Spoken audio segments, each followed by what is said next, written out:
शायद गंगा ही इसे याद रखती, हर लहर में, हर किनारे में। एक शहर जो अपनी दीवारों से नहीं, अपनी सोच से साम्राज्य बना, पाटलिपुत्र।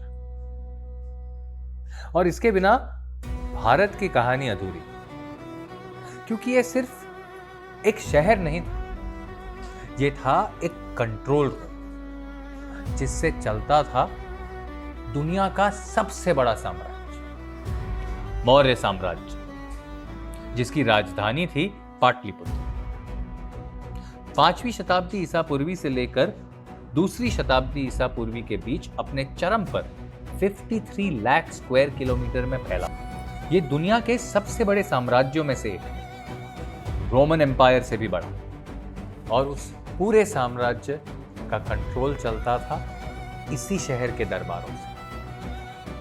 गंगा के किनारे बसा हुआ एक लकड़ी का दुर्ग, जिसके फैसले एशिया को हिला देते। 19वीं सदी तक पाटलिपुत्र का ठिकाना लगभग भूल ही गया। लोग समझते थे कि या तो मिट्टी में पूरा धंस चुका है या नदी में बह गया। कई अंग्रेजों ने इसे खोजना चाहा। ब्रिटिश दौर के विद्वान ब्यूकैनन, रेनेल और कनिंघम उसे ढूंढने निकले जरूर, मगर सफलता बहुत सीमित रही। कहते हैं शहर की पहली नींव रखी थी अजातशत्रु 5वीं शताब्दी ईसा पूर्वी, एक ऐसे लोकेशन पर जो नेचुरल फोर्ट था। 3 तरफ थी नदियां और एक तरफ लकड़ी की दीवार। यह शहर बसा था गंगा, सोन और गंडक नदी के संगम पर, एक ऐसी जगह जहां से पूरा उत्तर भारत कंट्रोल किया जा सकता। और दुनिया को पाटलिपुत्र के वंडर्स की पहली झलक दी एक ग्रीक ने। ना कोई इतिहासकार, ना कोई लोकल क्रॉनिकलर, ना कोई ट्रैवलर, बल्कि एक एम्बेसडर, मेगास्थेनेस। उसने इसे पलीबोथ्र कहा और लिखा, एक शहर एक विशाल पैरेललोग्राम के शेप का, 12 किलोमीटर लंबा, 2 किलोमीटर चौड़ा, 3 नदियों के बीच। दीवारें पत्थर की नहीं थी, ईंट की भी नहीं, बल्कि लकड़ी की पैलिसेड्स, मीलों तक खींची थी। 570 टावर, 64 गेट और एक मोट जो इतनी बड़ी थी कि उसमें नाव चलती। और सोचिए, 1 लाख लोगों का शहर, और उन्होंने प्लम्बिंग का प्रॉब्लम सॉल्व कर लिया। मेगास्थेनेस लिखते हैं कि चंद्रगुप्त का महल पर्शिया के सूसा और एकबटाना को टक्कर देता था, बल्कि उससे भी ज्यादा बड़ा था। ये सब पढ़ते हैं तो ऐसा लगता है कि जैसे बताया जा रहा है कि हमारे मोहल्ले के जो नाटक का स्टेज है वो हॉलीवुड के स्टेज से ज्यादा शानदार है। मुश्किल है मानना, पर आर्कियोलॉजी ने धीरे धीरे इस सब को सच कर दिखाया। सदियों तक लोगों ने मेगास्थेनेस को एक फैंटेसी राइटर समझा, पर 1892 में डॉक्टर वैडल ने धरती से निकाला लकड़ी की बीम्स, एक ड्रेनेज चैनल और एक पिलर कैपिटल। सब हिंट्स की कहीं ना कहीं कहानी सच है। फिर 1913 में कुम्हरार की जमीन फटी। डेविड स्पूनर ने धरती से निकाला एक 72 खंभों का दरबार, 72 पिलर्ड हॉल, हर पिलर 15 फुट दूरी पर, 8 रोज में अलाइन, जैसे एक जंगल पर हर वृक्ष इंसान के हाथ। यह वही असेंबली हॉल था जहां मौर्य राज्य डिस्कस करते थे युद्ध, कानून और आधे विश्व का भविष्य।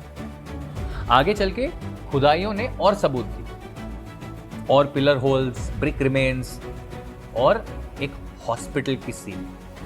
जैसे जैसे एक्सकवेशंस होते गए, कहानियां और खुलने लगी। ब्रिक के स्ट्रक्चर्स, सिक्के, टेराकोटा सील्स, गहने, औजार, खिलौने सब बरामद। और साथ में मिली एक और सील, उस पर लिखा था आरोग्य विहारे भिक्षु समघस्य, सबूत कि यहां हॉस्पिटल्स थे बुद्धिस्ट मंक्स के द्वारा। सोचो, एम्पायर के साथ साथ हेल्थ केयर भी। आर्कियोलॉजिस्ट कहते हैं कि अगर एक्सकवेशंस पूरा हो तो सामने देखेंगे एक राजधानी जो अपने समय की सबसे एडवांस्ड राजधानी, पर आज भी 90% से ज्यादा पाटलिपुत्र जमीन के नीचे सो रहा है। पाटलिपुत्र का सबसे बड़ा अजूबा था उसका इंफ्रास्ट्रक्चर। हर घर में प्राइवेट वेल्स थी, कवर्ड ड्रेन्स और एक परफेक्ट ग्रिड सड़कों का। सोचिए 2300 साल पहले। पर ये सब कुछ सुना सुना सा लग रहा है ना? हाँ, हड़प्पा और मोहनजोदारो, उनके पास भी तो ऐसे ही कुएं, ऐसी ही नालियां, ऐसी सीधी गलियां, सड़कें थी। तो क्या पाटलिपुत्र उसी की एक याद है, एक सिविलाइजेशनल रिफ्लेक्स? किसी के पास जवाब नहीं। पर जब आप कुम्हरार की मिट्टी पर खड़े होते तो ये सवाल हवा में जरूर घूमता है। क्या पाटलिपुत्र में सिंधु सभ्यता की आत्मा का अंश? पर पाटलिपुत्र सिर्फ दीवारों और सड़कों का शहर नहीं था, ये था एक राजों का साम्राज्य, एक लैबोरेटरी ऑफ आइडियाज। यहीं चाणक्य ने लिखा अपना अर्थशास्त्र, राजनीति, अर्थ, समाज और एस्पियोनाज का पहला मैन्युअल। और यहीं से निकलती हैं विष कन्याओं की कहानी, पॉइजन मेडन्स, जो शायद मिथ भी पर साइकोलॉजिकल वेपन भी।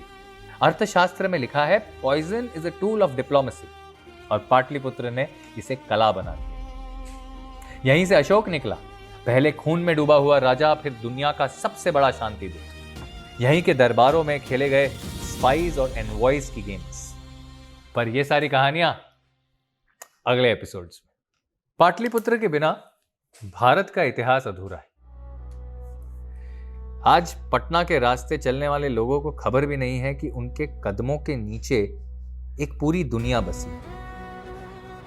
एक दुनिया जो कभी अपने समय के सबसे बड़े साम्राज्य को चलाती। पाटलिपुत्र हमें याद दिलाता है कि इतिहास में साम्राज्य बनते हैं, अपने शिखर तक पहुंचते हैं, गिरते हैं, भुलाए जाते हैं, पर उनकी कहानियां हवाओं में बची रहती। और शायद इसीलिए जब शाम को गंगा पर हवा चलती है, लगता है जैसे पाटलिपुत्र अभी भी फिजा में गुनगुना रहा, एक शहर जो था भी और है भी और हमेशा रहेगा।